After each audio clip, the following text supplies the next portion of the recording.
नारायणं नमस्कृत्य नरं चैव नरोत्तमं देवीं सरस्वतीं व्यासं ततो जयमुदीरयेत्.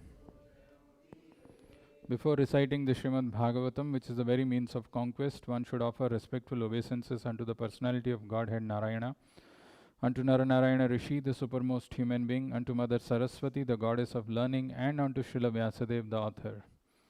Nashtaprayeshu abhadreshu nityam bhagavata sevaya bhagavati uttama shloke bhaktir bhavati naishtiki. By regular attendance in classes on the Bhagavatam and by rendering of service to the pure devotee, all that is troublesome to the heart is almost completely destroyed, and loving service unto the personality of Godhead, who is praised with transcendental songs, is established as an irrevocable fact.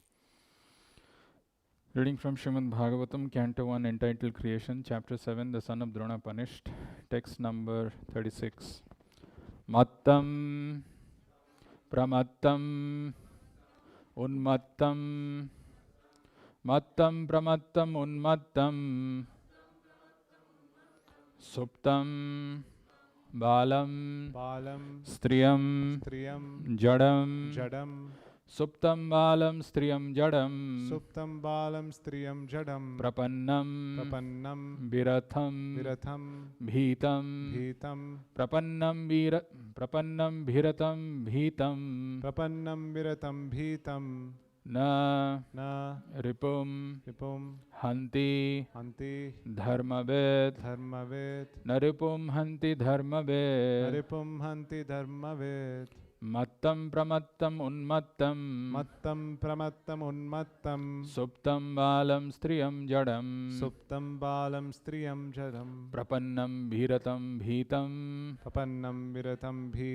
Na Ripum Hanti Dharmavet Naripum Hanti Dharmavet Mattam Pramattam Unmattam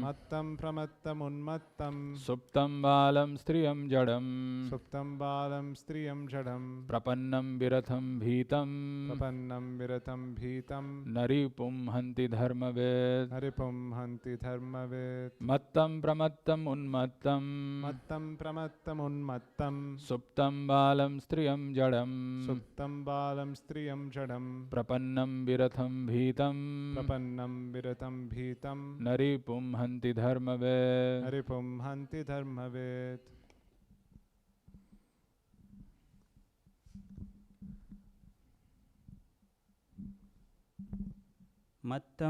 Mattam paramtam unmattam Mattam Pramattam Unmattam Suptam balam striyam jadam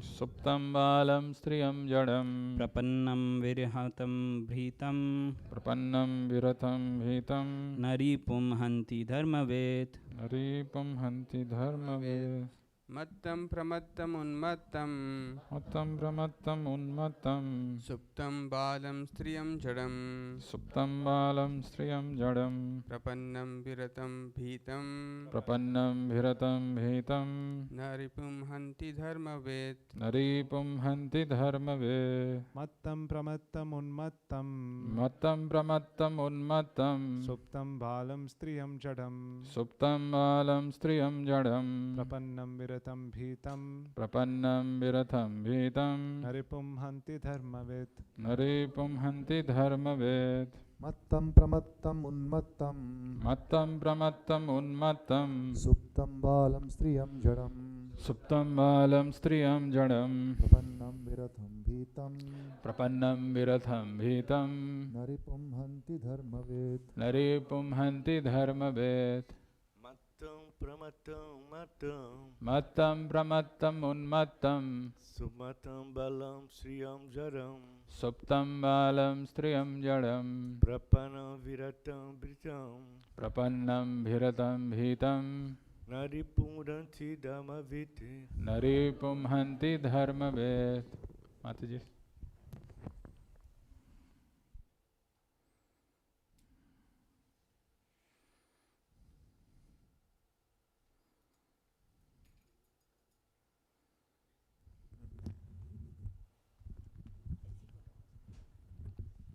Mattam pramattam unmattam. Mattam pramattam unmattam. Suptam balam striyam jadam. Suptam balam striyam jadam.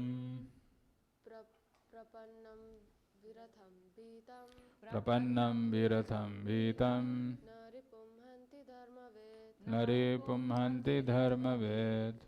Mattam pramattam unmattam. Mattam pramattam unmattam. Suptam balam striyam jadam. Suptam balam striyam jadam. Prapanam viratham bhitam. Prapannam viratham vitam. Naripum hanti dharma ved. Naripum hanti dharma ved. Mattam pramattam unmattam. Mattam pramattam unmattam. Suptam balam striyam jadam. Suptam balam striyam jadam. Prapannam viratam bhitam. Prapannam viratam vitam. Naripum hanti dharma ved. Naripum hanti dharma ved. Online. Mattam pramattam unmattam. Suptam balam striyam jadam. Prapannam viratam bhitam.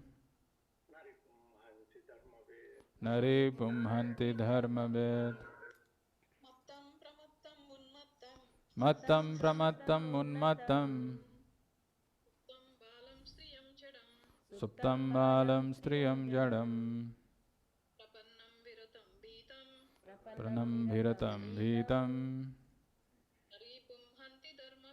Naripum hanti dharma ved.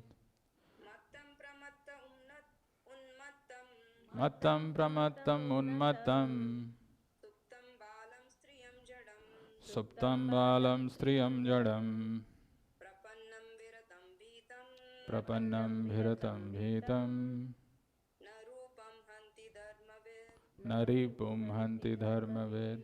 Synonyms: mattam, careless; pramattam, intoxicated; unmattam, insane; suptam, Suptam, asleep; asleep. balam, Balam, boy; boy. striyam, Striyam, woman; woman. jadam, Jadam, foolish; foolish. prapannam, Prapannam, surrendered; surrender. viratham, Viratham, one who has lost his chariot; one who has lost his chariot. bhitam, Bhitam, afraid; afraid. na, Na, not; not. ripum, Ripum, enemy; enemy. hanti, Hanti, kill; kill. dharmabed, Dharma ved, one who knows the principle of religion. one who knows the principles of religion. Translation and purport by His Divine Grace A.C. Bhaktivedanta Swami Srila Prabhupada. Jai Shri Prabhupada. Translation: a person who knows the principles of religion does not kill an enemy who is careless, intoxicated, insane, asleep, afraid, or devoid of his chariot. Nor does he kill a boy, a woman, a foolish creature, or a surrendered soul. Translation with repetition: a person who knows the principles of religion A person who knows the principle of religion does not kill an enemy does not kill an enemy who is careless, who is careless, intoxicated, intoxicated, insane, insane, asleep, asleep, afraid, afraid, or devoid of his chariot. or devoid of his chariot. Nor does he kill a boy, Nor does he kill a boy, a woman, a woman, a foolish creature, a foolish creature, or a surrendered soul. or a surrendered soul. Purport by Srila Prabhupada. Jai Shri Prabhupada. An enemy who does not resist is never killed by a warrior who knows the principles of religion. Formerly, battles were fought on the principles of religion and not for the sake of sense gratification. If the enemy happened to be intoxicated, asleep, etc., as above mentioned, he was never to be killed. These are some of the codes of religious war. Formerly, war was never declared by the whims of selfish political leaders. It was carried out on religious principles, free from all vices. Violence carried out on religious principles is far superior to so-called non-violence. Thus ends the wonderful transcendental Bhaktivedanta purport. Om Ajnanatimmirandhasya Jnananjana Shalakaya Chakshurunmilitam Yena Tasmai Shri Gurave Namaha Namo Om Vishnu Padaya Krishna Pristhaya Bhutale Srimate Bhakti Vedanta Swaminiti Namine Namaste Saraswate Deve Gauravani Pracharine Nirvishesha Sunyavadi Paschatya Deshatarine Jai Shri Krishna Chaitanya Prabhu Nityananda Shri Advaita Gadadhara Srivasadi Gaura Bhakta Vrinda Hare Krishna Krishna Krishna Hare Hare Hare Rama Rama Rama Hare Hare.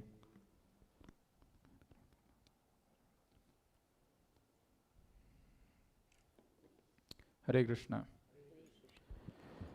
So this verse is spoken by the Lord Himself, where as we can see, there are a lot of rhymings in this verse. Mattam pramattam unmattam suptam balam striyam jadam prapannam viratham bhitam naripum hanti dharmavit.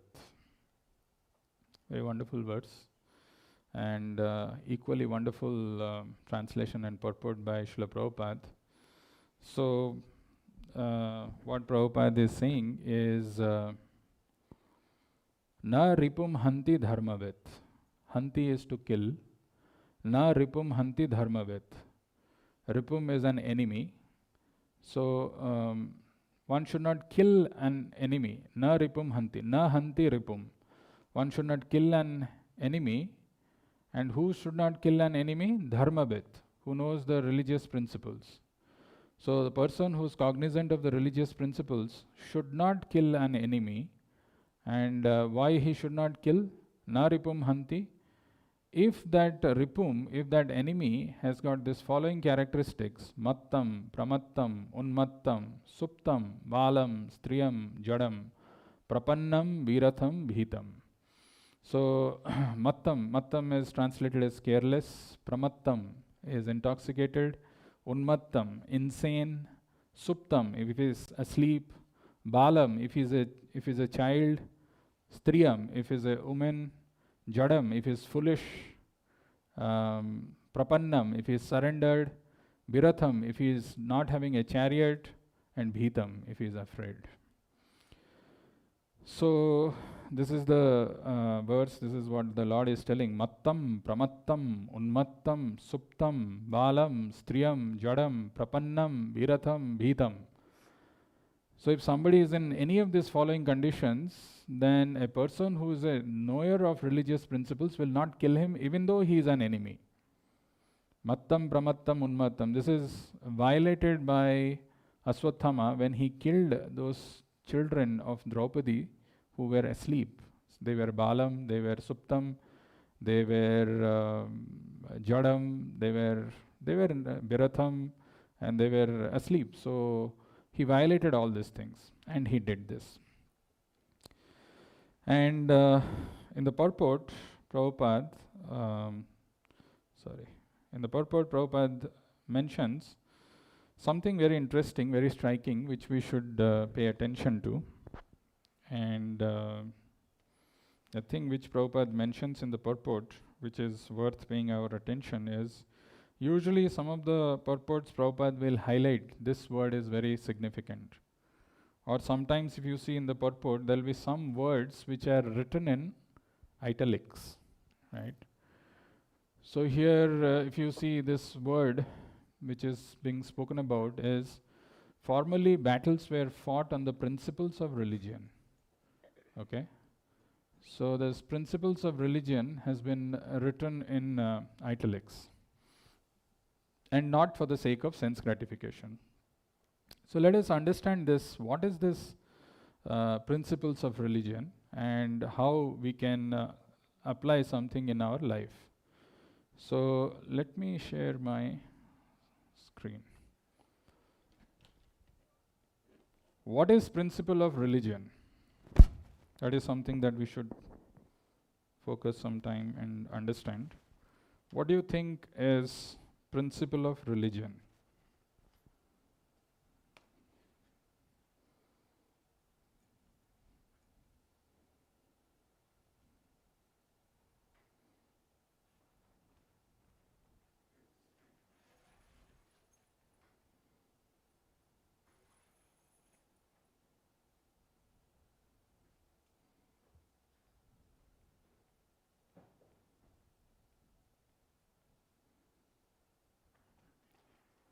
What is principle of religion?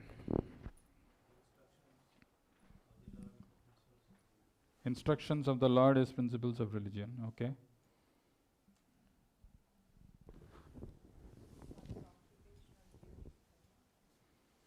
Occupational duty, that is dharma. Okay. The rules and regulations that have to be followed in attaining the goal of religion. The rules and regulations that have to be followed in attaining the goal of religion. Actually, it is a very important thing. That is the reason why Prabhupada is highlighting this in italics. Principles of religion. If you come in touch with Krishna consciousness, one of the first things that we learn is ahara nidra bhaya maithunam cha samanyam etat pasubhi narana dharma hi esham. Anybody knows what is the dharma hi esham adhiko vishesha dharmena hina pasubhi saman pasubhi narana. So ahara nidra bhaya maithunam cha is eating, sleeping, mating and defending. These are things which are common to human beings as well as to animals. But what separates an human being from that of an animal is dharma. Dharma hi esham, dharma hi etat tesham adhiko vishesha. This is the principle of religion, is something which separates one from that of separates a human being from that of an animal. This is something which is very, very important to know, because otherwise what we are doing, our activities, they can all be classified into any of these four categories. We get up early in the morning, we think where to eat. That is our first business. Then as soon as the day comes to an end, we are tired, we are exhausted, we sleep. And we are looking for a partner to have sex, mating. That is also done by an animal. And defending, we are also protecting, we are also trying to defend ourselves, and the animals are also trying to defend. But what separates a human being from that of an animal is dharma. And what is this dharma? We'll try to understand and see why this is so important and why the Lord is telling that one should follow these principles of religion, because the principles of religion makes a human being separate, distinct from that of an animal. Sankaracharya, the propounder of monism, has told that there are three benedictions. When a spirit soul accepts a human body, he gets there are three benedictions that he has. The first one is the body itself. The body of human being, manusyatvam, is the first manusyatvam. Manusyatvam is the first benediction, is the first boon. That a human being, just getting a human body itself is a big benediction. Then mumukshvatvam, that in this human form of life, if somebody knows, if he understands the value of human life and utilizes it properly, then he can achieve liberation. So manusyatvam, the first is the human body itself. The body is the boon, first boon. And then liberation is the second one. And the third thing that he says is to take shelter of a Mahapurusha. Mahapurusha Ashrayam. So these are the three benedictions, three boons that a spirit soul, when he in this conditioned state, when he accepts body, three benedictions is if he gets a human body. Because in the human body one can inquire, one can understand the principle of religion. If not, then if it is just instinctive, then like an animal who thinks that his interest is violated, goes and attacks the other animal, we would also do the same thing. And it happens when the dharma, principle of religion, is missing in people's life. They become envious, they become inimical, they get into war, they get into violence, there is fight, there is quarrel, because they lack the principle of religion. Very interestingly, one may question, what is principle and what is religion and why it is important? Now that I have become a devotee, I am anyway following, I'm chanting Hare Krishna mantra, I have taken shelter of Krishna. But what is it that I should not forget, and why I should be so careful also in my life? Because Aswathama himself was the son of Dronacharya, very exalted personality. Had all the religion, the principles of religion were known to him, but somehow he acted as a Brahma Bandhu, right? So it is also important for us also in our life to see how our actions are, what kind of actions I am doing. Because our actions, we are in a movement which is called International Society for Krishna Consciousness. We have to be conscious of our action. It's a very important thing to become conscious of our action. What kind of an action I am doing and what is it governed by? Usually, what the scriptures say, people when they act, there are two contradictory things which come in their mind. The first thing is called pleasure, and the second thing is called principle. Pleasure versus principle. So often in our life, which takes precedence?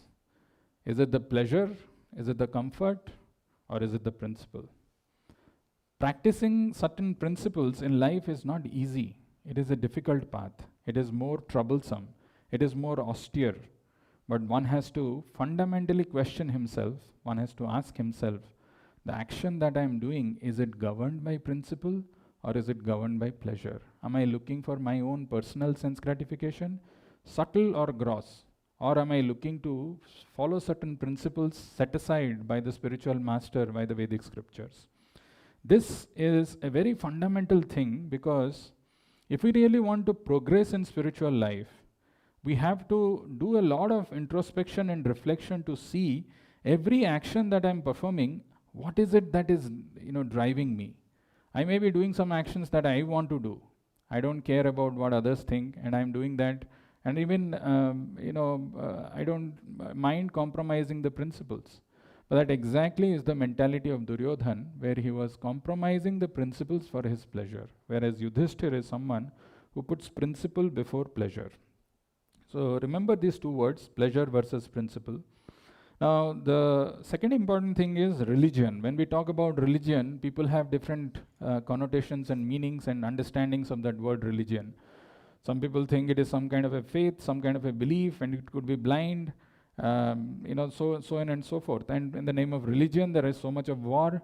So what exactly is the definition of religion and why it is so important? 2-3 things we should keep in mind, and these 2-3 things are very important. We all know from Bhagavad Gita, where Krishna himself says the reason for his descent. He says, Yada yada hi dharmasya glanir bhavati bharata abhyurthanam adharmasya tadatmanam smrajamyaham paritranaya sadhunam vinasaya cha duskritam dharma samsthapanarthaya sambhavami yuge yuge. Yada yada hi dharmasya glanir bhavati bharata. There is a decline in the principles of religion. When there is a decline in the principles of religion, the Lord descends to paritranaya sadhunam, to protect the devotees, vinasaya cha duskritam, to annihilate the miscreants, and dharma samsthapanarthaya, to re-establish the principles of religion. The Lord has to come. Now, interestingly, if I ask you, what is it which dharma that the Lord is coming to protect?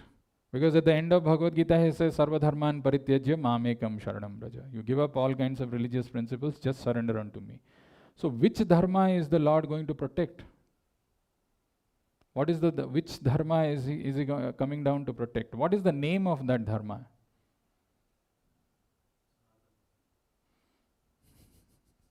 Okay. To satisfy Lord Vishnu. Anywhere in Bhagavad Gita or Bhagavatam, you have heard that dharma, there is a name of that dharma that the Lord is coming down to protect.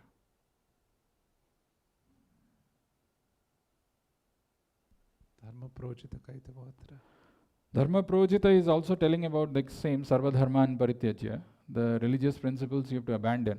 But what is the dharma that the Lord comes to protect? What is that religious principles which the Lord is trying to protect?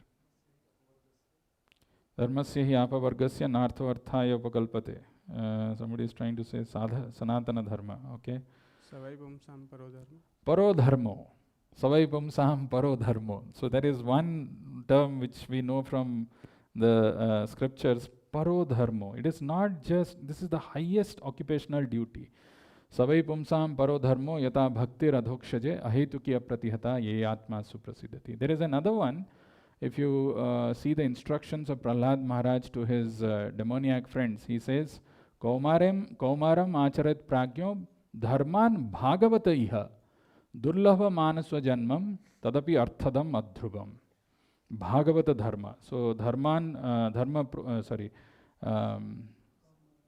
Kaumaram acharet pragyo dharman bhagavata iha. So Bhagavata dharma. The Lord comes to protect these two dharma, which is called Bhagavata dharma or Paro dharma.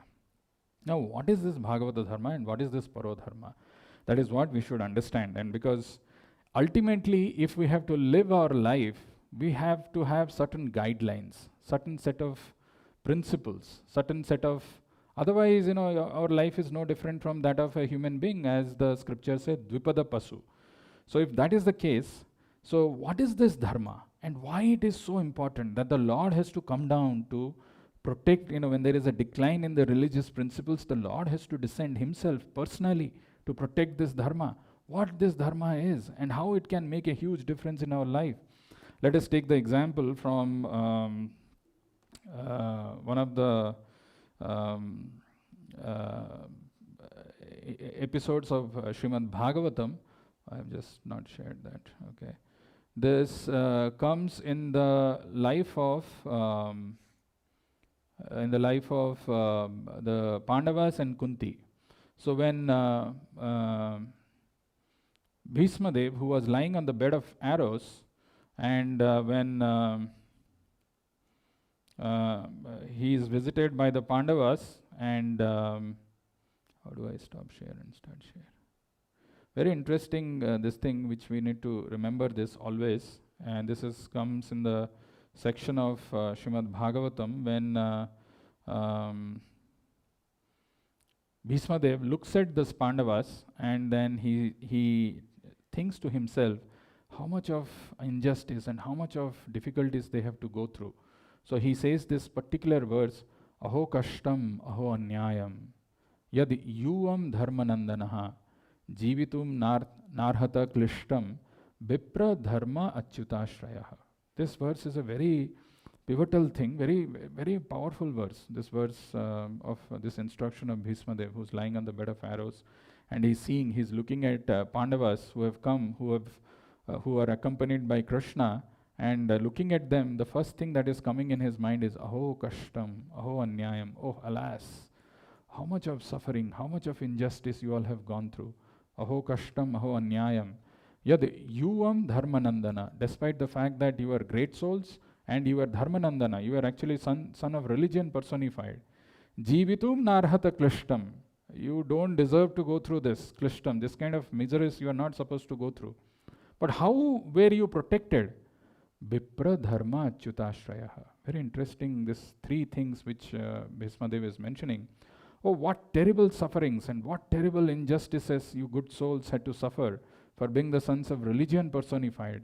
You did not deserve to remain alive under those tribulations, yet you were protected by the Brahmanas, God and religion. Mind you, in life, the actions that we may do, it may lead to a lot of austerities. It may lead to some kind of pain. It can lead to some kind of austerity. It can lead to some kinds of inconveniences. But if we are taking the shelter of Vipra Dharma Achyutashrayah, even if the life is going through a rough patch, even if there is no comfort or there is no enjoyment in my life, it is still worth it. Because ultimately this destination is very important. So when we are talking about pleasure versus principles, it is basically between prayas and shreyas. Somewhere, we compromise the principles because we are looking for immediate sense gratification, immediate enjoyment, and we don't embrace the austerity which is entailed or which is expected from us to do in the name of the religion or in the name of following these things. But here, in this verse, Bhishma Dev is telling that you were protected despite the fact that you were going through so many difficulties because you had taken shelter of Brahmana, Vipra Dharma Achyutashraya. Vipra is Brahmana or Vaishnavas, and dharma is the religious principles, and Achyuta is Krishna. In this purport, actually there is one sentence which Prabhupada makes, which is very, very powerful. He says, as long as a person is fully in cooperation with the wish of the Lord, guided by the bona fide Brahmana and Vaishnava, and strictly following religious principles, one has no cause for despondency, however trying the circumstance of life. So as long as a person is fully in cooperation with the wishes of the Lord, guided by the bona fide Brahmanas and Vaishnavas, and strictly following the religious principles, one has no cause for despondency. This is the hope. Actually, we may go through some difficulties just because we are trying to follow these religious principles, but it's worth it. It is worth it because ultimately this is the most beneficial thing in our life. It may look like apparently, the Pandavas had to go through so much of reversals, so much of upheavals, so much of difficulties, but it is all worth it because Krishna was personally present, because it is protecting the consciousness.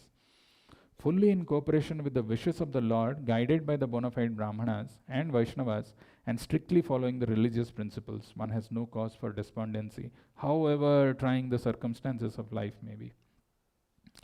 Very interestingly, I thought I will share something with our own lives. When we take up to this process of devotion, we always have a choice how we execute our devotional life, how we adhere to these principles of religion very strictly. And the principles of religion, actually, as Yamaduta and Vishnuduta is in that conversation in front of Ajamila, they say, Dharmam tu sakshat bhagavat pranitam. This is the principles of religion has been enunciated by the Lord. The Lord has given these principles of religion.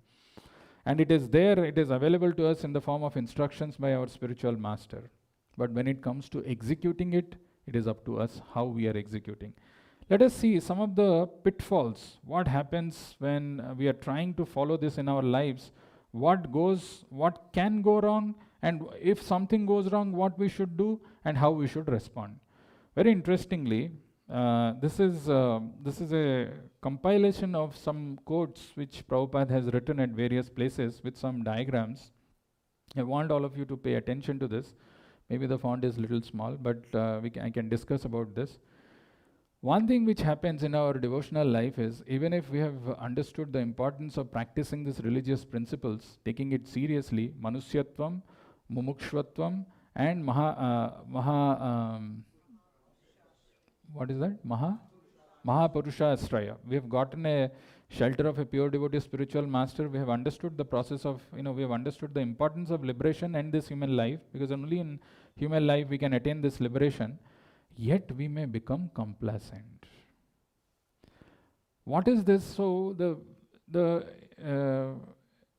growth or the advancement in spiritual life happens actually when we come out of our comfort zone. What usually happens is people remain in their comfort zone for a long time.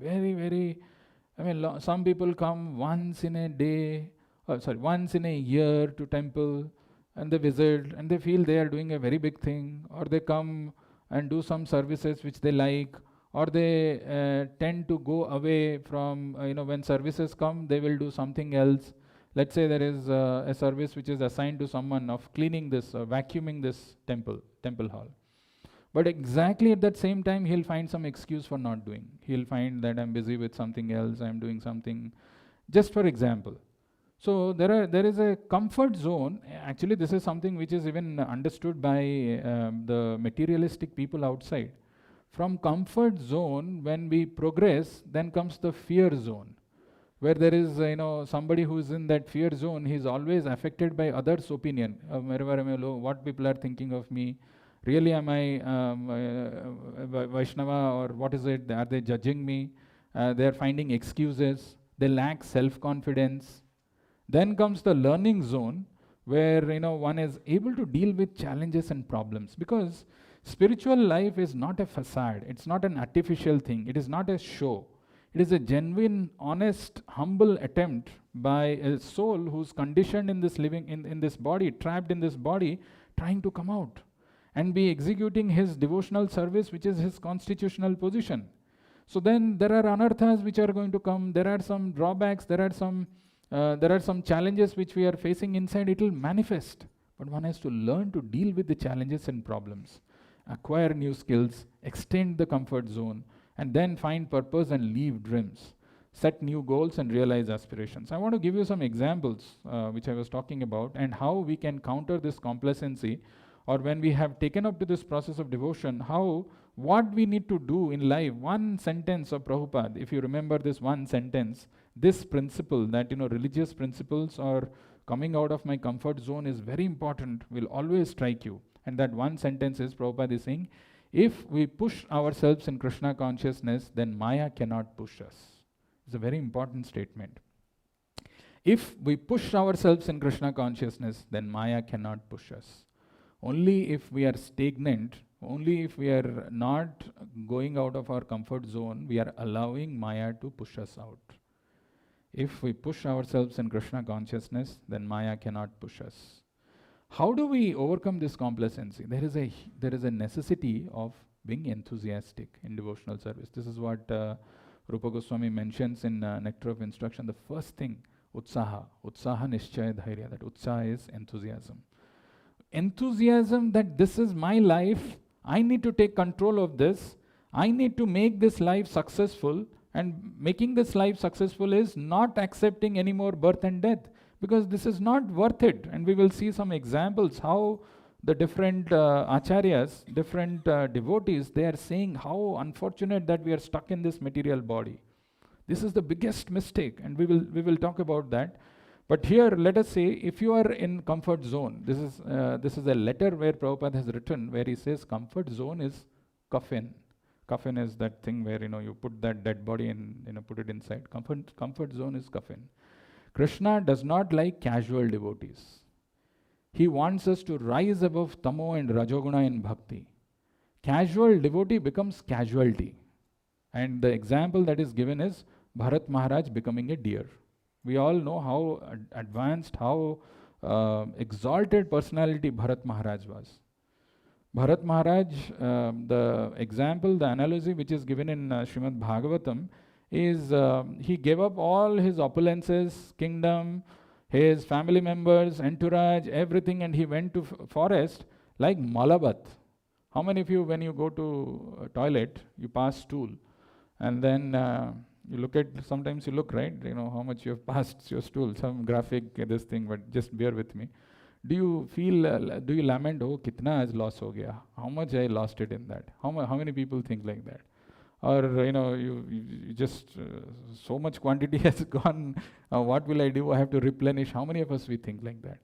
Malabat. Nobody has got any attachment or attraction to that stool that we pass. Similarly, Bharat Maharaj gave up all his material acquisitions, material attachments, all his opulences like Malabat, because these are all temporary, these are all nothing. But these attachments become so strong. He gave it up. He went to forest. He knew what is the important thing, but yet he got attracted to a deer. If you see closely this picture here, I don't know if you can see that. What do you see in this? The second one. Is it visible there?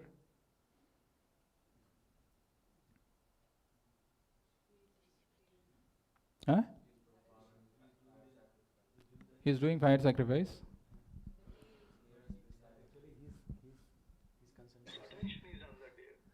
He's looking at the deer. He's doing the fire sacrifice, but his attention is on the deer, right? And just above that, there is a photograph of someone. That is little difficult to see, but actually in his hand, he's having two cell phones, and he's talking on the third one, actually, right?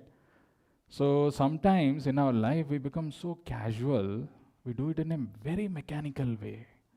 We come and do some devotional activities, stand before the Lord, or in some kind of a callousness, some kind of complacency where oblivious to what is going on. I'm just standing there. No heart. The attention has gone somewhere. The moment you become casual, that leads to casuality, as it happened in the case of Bharat Maharaj. Very advanced position. He had gone to the stage of bhava. Just one more stage and prema stage, but he got attached. And there are words that he was using for the deer, which is mentioned in Bhagavatam. Something like, somebody addresses, like usually parents, out of great affection, they call their child with some pet names. Some Padma Lochan, or I don't know, I mean, nobody says Padma Lochan, but jo bhi hai. I mean, some Mera Beta, something, whatever. And he was having that kind of names. The names I'm not able to recollect, but it is there in Bhagavatam for the deer. And he was so attached, he's doing this, but the mind got, distracted, casualty, becoming casual at that time. That led to this casualty. Bharat Maharaj becoming deer. Indradimna becoming elephant. This is another case where, such a powerful devotee, he was doing deity worship, but he could not pay attention to some exalted personality who had come there, Durvasa, and he got cursed. Nalakubera and Manigriva, they forgot to cover their bodies when Narada Muni was passing by. So, not just that, they were intoxicated, they were taking bath with other women in a place which is a place of pilgrimage, violating all kinds of religious principles, and then not paying respect to a sadhu like Narada Muni who's passing by, becoming trees. Becoming casual makes a person, you are inviting casuality. Becoming temple president on day of joining temple. Some people come with this attitude because they take it so granted, and things are, when it is given so easily, they just come as if, I'm just, you joined today, but the feeling is I'm like a temple president. We have to struggle to grow like caterpillar.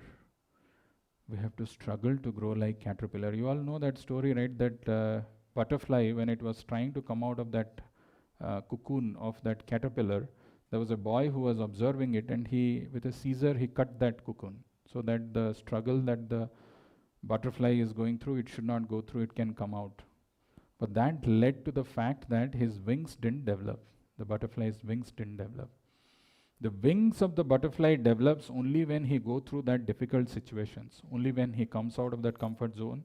That pushing ensures that the wings come out. So that is why if we push ourselves in Krishna consciousness, then Maya cannot push us. It's a very important thing to remember. Moment we think, हाँ मैं अभी बड़ा devotee बन गया, छोटा हो गया, जो भी है, first initiation हो गया, second initiation हो गया, 10 years, 11 years, 12 years, something in the moment, and we get into a zone of complacency.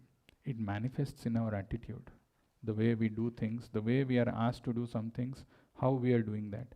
That is why it is very important to reflect, introspect our actions, and always think that how I can push this boundary for my own good.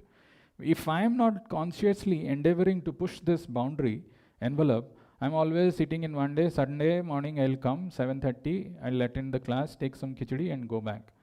So that is good, that is not bad, that is good, but unless we push it, like in the case of Bharat Maharaj, so exalted personality, yet he fell down, it can happen to any one of us.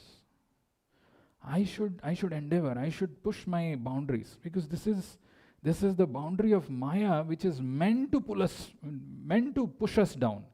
So if we don't consciously, go out of our comfort zone, it's very difficult, very, very difficult to survive in devotional life. So what happens is, there are two things which make a person blind or casual. One is the influence of Rajoguna, where somebody feels very proud. I'm doing so big service, and that pride makes a person blind, like it happened in the case of Daksha Prajapati.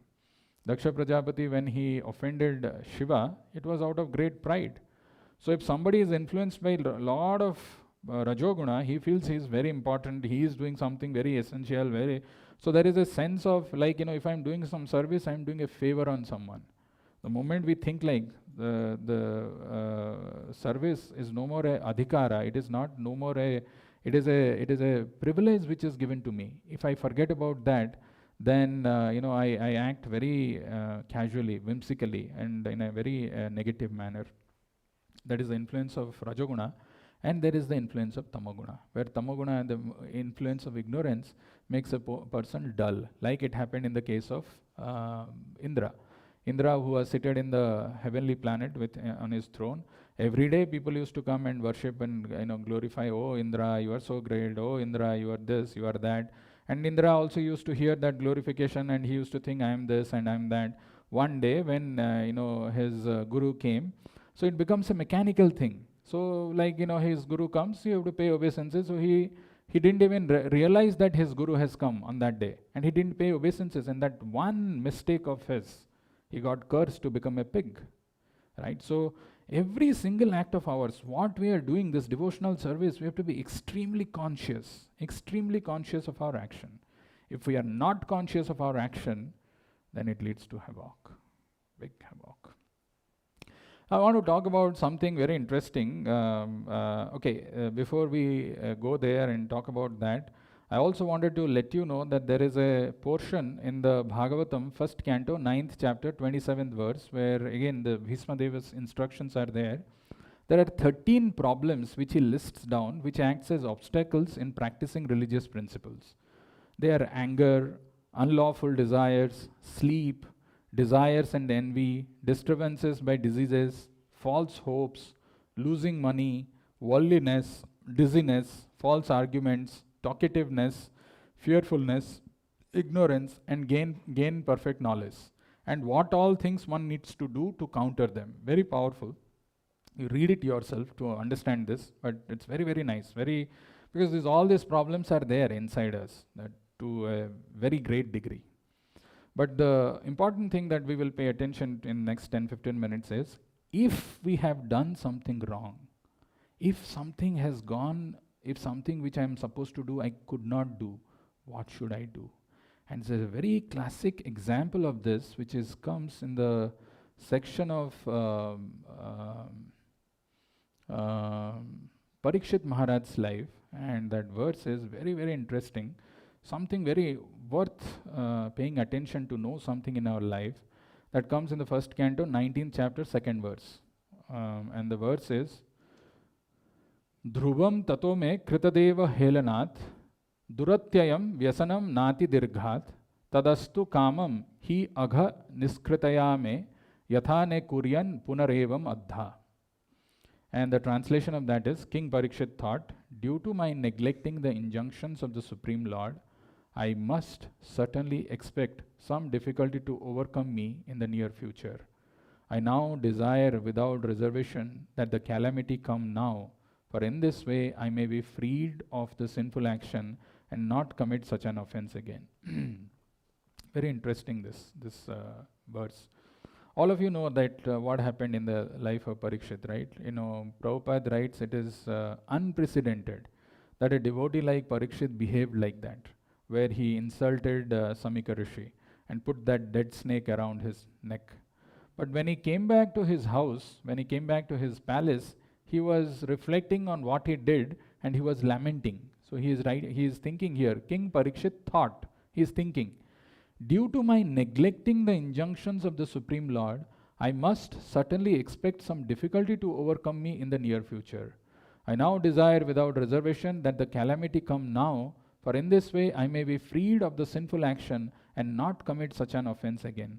Actually, it is very important for a devotee to take responsibility of his actions, to take responsibility of the actions that he has committed. I may have done something wrong, but if you see the word that summarizes the mood of Parikshit Maharaj, in one word, if you say what Prabhupada is trying to say is kamam. The word kamam is translated by Prabhupada as desire without reservations. Now I am ready, Prabhupada is saying, now I desire without reservation that the calamity come now, because I have done this wrong. Actually, that mood of repentance, the mood of reflection, and the mood of taking responsibility for the action. Parikshit Maharaj never thought to himself or never told that, actually I am if you look at my performance, this thing, what do you call that, a report card. If you look at my report card, I am a flawless devotee. I have done everything. I put Kali into his place. I have taken care of all the religious principles. One mistake. After all, it is just a small petty mistake. Why should I be punished for this? I now desire without reservation. I now desire without reservation that the calamity come now. This is the mood. He didn't say that, Parikshit, the Lord, don't you know, I am Vishnurat. You protected me in my mother's womb. I'm such a great person. Now again, this is a time for crisis. You again come and protect me. Not even one plea like that. He's telling, I now desire without reservation that the calamity come now. For in this way, I may be freed from the sinful action and not commit such an offense again. This is a very important thing. This mood of reflection, the mood of something that we have done out of negligence, out of callousness, out of carefulness, taking responsibility for that. Yes, I have done this. This mistake happened by me. That mood of submission and acceptance makes the person transform in his life. That transformation only will come if we take responsibility of our action. Very interestingly, I would like to talk about two verses, and then with that we will close. One is, you may say that, okay, in the case of Parikshit, since he did some mistake which is very gross, he offended the sage, he must be repentant. Why should we be repentant in our life? Have we done anything wrong? कुछ गलत किया हम लोग ने माता जी?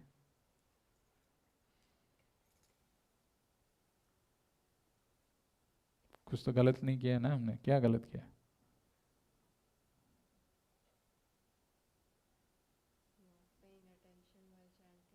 Not paying attention while chanting is not such a big mistake. ठीक है, maybe that is there. But क्या गलती किया हम लोगों ने?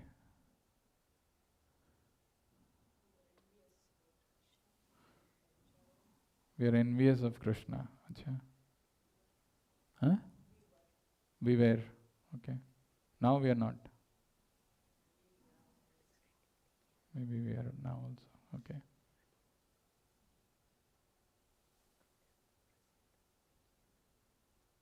We wanted to enjoy. We wanted to enjoy ourselves without Krishna. See, very, very interestingly, we need to know this. Sometimes, when we are doing some maths problem especially, if the beginning formula that we have put is wrong, right? No matter how diligently you put the numbers and fix everything afterwards and you try to get into the result, everything is going to be wrong, right? Because the first formula itself is wrong. Very interestingly, these two verses which Prabhupada often quotes, one is, this is instruction by Risavadev to his sons, where he says, Nunam pramattah kurute vikarma, yadindriya pritaya pranoti, nasadhu manya yat atmanoayam, asannapi kleshada asadeha. Nunam pramattah kurute vikarma. Nunam is indeed. Nunam is like emphasizing. Nunam pramatta, the word pramatta which we saw in the beginning, pramatta, matta, pramatta, unmatta, whatever, balam, jadam, that one of the word is pramatta, right? Pramatta is mad. Nunam pramatta kurute vikarma. Yad indriya priti apranoti, nasadhu manya yat atmano ayam. Actually, he is telling this is not befitting that a soul has to accept this body. This is the biggest mistake. The mistake that we have all done is we have accepted this body. If we realize this, if this realization dawns inside us, that, this, I shouldn't have done this. Why? Because he's telling this is the reason for all our miseries. Asannapi kleshada asadeha. This the body that we have accepted, that mistake that we did, because of that we are accepting these miseries, because in this body we are trying to look for sense gratification. Nunam pramattah kurute vikarma. Vikarma is all kinds of sinful activities, all kinds of things that we are doing, that is only resulting in giving us more and more bodies. Yad indriya pritaya apranoti. The first mistake that we have done is we have accepted this body. The soul has accepted the body, which was absolutely not necessary. That is why even in Bhagavad Gita, that verse which comes, Yesham tu antagatam papam jananam punya karmanam tedvanda moha nirmukta bhajante mam dridhabrata. If we want to engage in devotional service, first we have to put a full stop to all the vikarmas. All the sinful activities that we are doing, all the sense gratification business, we have to put a full stop. Yesham tu andagatam papam, jananam punya karmanam. And we have to do this, the devotional activities, being free from dvanda and moha, being free from dualities and the illusion. Then only bhajante mam dridhabrata. That constantly being engaged in devotional service will come. If you are still not convinced about this, there is another verse which is spoken by the small boy Prahlad Maharaj to Narsimhadev. Very interesting verse if you pay attention to this. He says, Yasmad priya apriya vyoga samyoga janma sokagnina sakala yonishu dahyamanaha dukkhau sadham tadapi dukkham atadhyaham bhumam brahmani badame tavadasya yogam. Very beautiful verse. So he is telling Yasmat priya apriya vyoga samyoga janma. There are some situations which we want something that, it should come in our life. The moment that comes, we feel happiness. And when we don't get that, we feel distress, right? And there are some things which are unfavorable to us, unpalatable to us. We don't want that. And when it doesn't come, we feel happiness. But when it comes, we feel distress. There are only four situations. Yasyam priya, yasmat priya, apriya, byoga, samyoga janma. Some things which we want, when we get that, we feel happy. Some things which we want, we don't get, we feel unhappy. Some things which we don't want, and it doesn't come, we feel happy. Some things which we don't want, and it comes, we feel distress. Only these four situations. And these four situations are coming by time.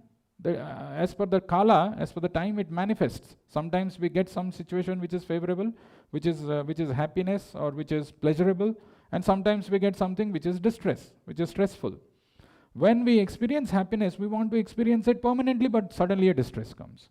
And we are trying to push this distress to get that happiness. By the time we have pushed a little bit of happiness, again distress comes. So he's telling, Yasmat priya priya byoga samyoga janma sokagnina sakala yonishu dahyamanaha. Because of that, everybody is dahyamana, is going through, they are getting burned. And it is not just human beings. Sakala yonishu dahyamana, be it Brahma, be it anybody who's in the lower planetary system, even a small living entity, everybody is going through, because they have accepted this body and they are experiencing this happiness and misery which is coming in due course of time. Dahyamana, they are getting burnt out. So you may say, okay, if I'm getting burnt out, there are some miseries which are coming, let me try to counteract. So Prahlad Maharaj is telling, Dukkhau sadham tadapi dukkham atyadhyaham. Like we had a pandemic for 3-4 years, almost brought the whole world to standstill. So they couldn't even find out what is that virus, what needs to be done. Then they figured out, okay, there is some vaccine. So you take the first dose. Then after that they say, no, first dose is not enough, you have to take another one, second dose. After second dose, they'll say, no, another one. So booster dose. Even after booster dose, you still find people who are again having COVID, right? Kitna din COVID tha abhi? Kitna vaccination liya hai? Teen to minimum liya hai. 3 shots. Still it is not going. Dukkhau sadham tadapi dukkham atadhyaham. That misery that we are trying to counteract, whatever measures we are also taking, that is more painful than the misery itself. We think that, if we have a car, we can go and we can go around and roam and enjoy our life. We go and, we go to some place in Boston or something, it is difficult to even find a parking. Even if you find a parking, maybe it is in a library, and you go there and you park the car, and then all of a sudden the library is closed, gone. So my car is also locked. What to do? Or sometimes, you go and park in a parking lot, it is so difficult to locate your car. Okay, there is some happiness that you could, go that distance by the car, but then locating itself, will take some half an hour. That is why he is telling, Bhuman, Brahmani, Badame Tavadasyayom. I don't want any of this body, I don't want, which is this cause of happiness and misery. I just want to be engaged in your devotional service. So, to summarize, because our memory is great, and if we go a little here and there, our attention span will go also in multiple different places. What I was talking about today was how these principles of religion are very important in our life to follow. And we saw the beginning, we started with what are the 4 things which are common between human beings and animal. What separates human beings from animal is dharma. But that has to be practiced. The religious principles have to be practiced. First, this can be only practiced by human being. That's why it is called manusyatvam. Somebody who's practicing, he can get this highest destination, mumukshvatvam, which is the liberation. And that is possible by taking shelter of a pure devotee, mahapurusha ashrayatvam. These are the 3 things which Sankaracharya says. But always in our life, there is a conflict which is going on inside our mind between pleasure and principle. Pleasure always overtakes principle. I want to live a comfortable life. I want to live in my comfort zone. But as we saw in the slide which I was showing, how Prabhupada says comfort life leads to casualty. Comfort zone is a coffin. Casual devotees becomes casualty. And if we don't push, if we push ourselves in Krishna consciousness, then Maya cannot push us. Always a devotee should be eager, should have that anxiety, how I can push the envelope of envelope of this Krishna consciousness, how I can do more service, how I can become a better devotee. Only by that attitude we can push Maya. Otherwise Maya is, and it's a very subtle thing.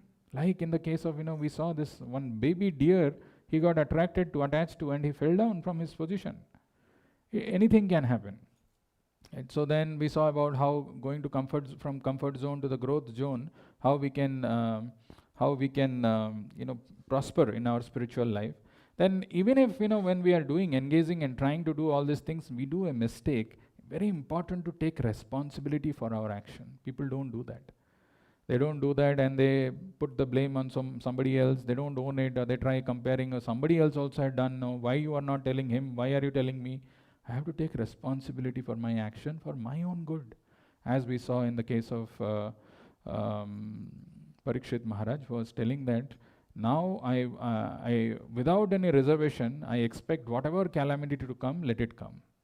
And then we took the example of Nunam Pramattaha and the example of Samyoga Biyoga, Priya, how those things are orchestrated by this material nature, and why we are subjected to this miseries or these problems is because we have accepted. The first mistake is we have gotten this body. That repentance, that I don't deserve this body is the real cause of all the problems. If somebody reflects, that helps him to progress in spiritual life. I'll stop here and see if you have any questions or comments. Prabhu, so like when we grow out of our comfort zone, do we, like, by any chance, do we go back in there? Go back? Yeah, like from comfort zone again. Do you come back to comfort zone? Yeah. It is important to keep oneself stretched. They talk about 3 zones basically. If you know the outside world, how they talk about, there is something called comfort zone. Comfort zone. There is something called stretched zone, and there is something called panic zone. Stretched zone and panic zone. Oh.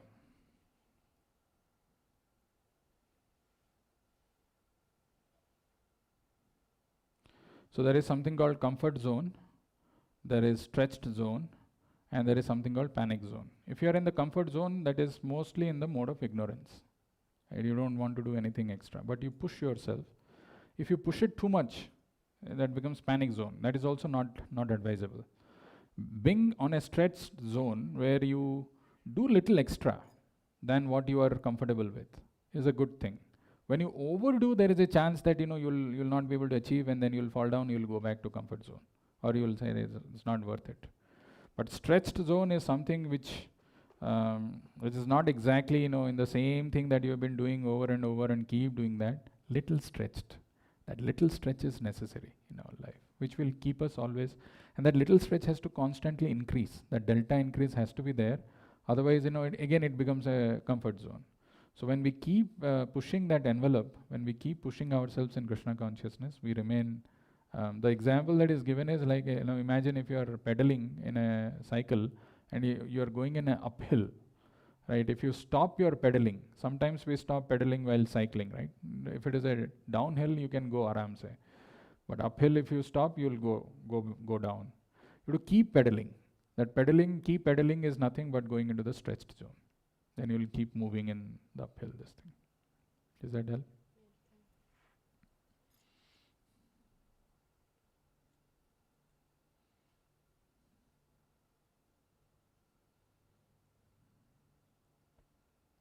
Go slow.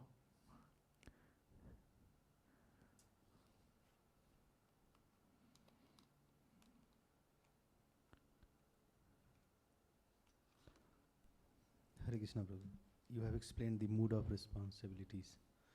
Taking responsibility for our actions. Yeah. Yes, Prabhu. So sometimes even we know that we have to responsible for our actions, but due to some circumstances, we are not doing.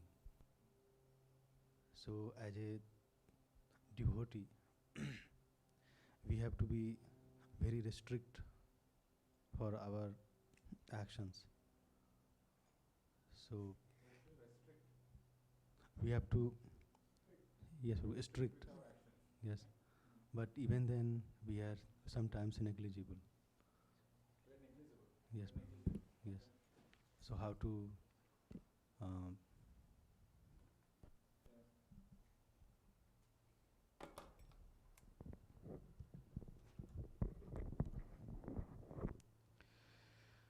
See, that is it's a good question. I mean, and often we don't want to own up.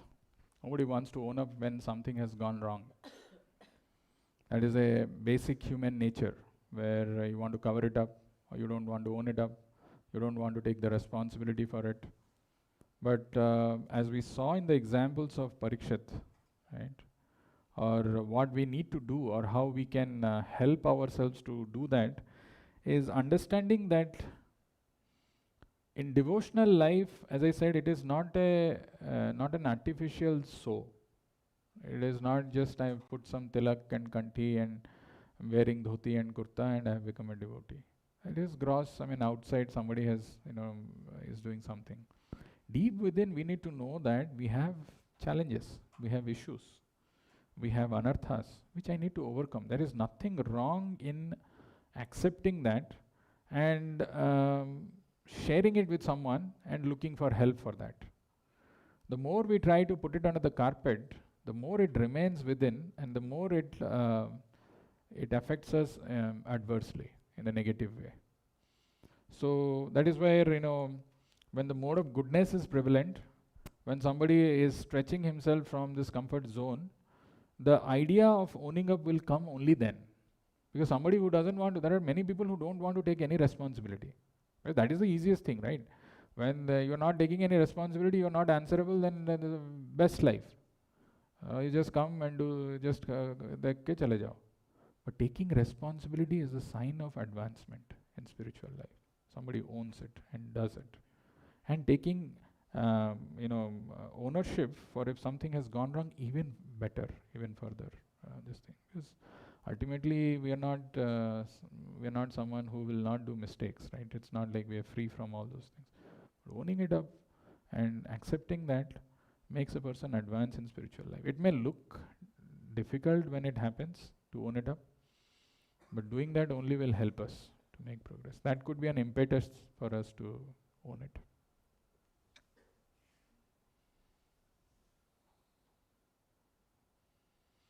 Any question anybody has online?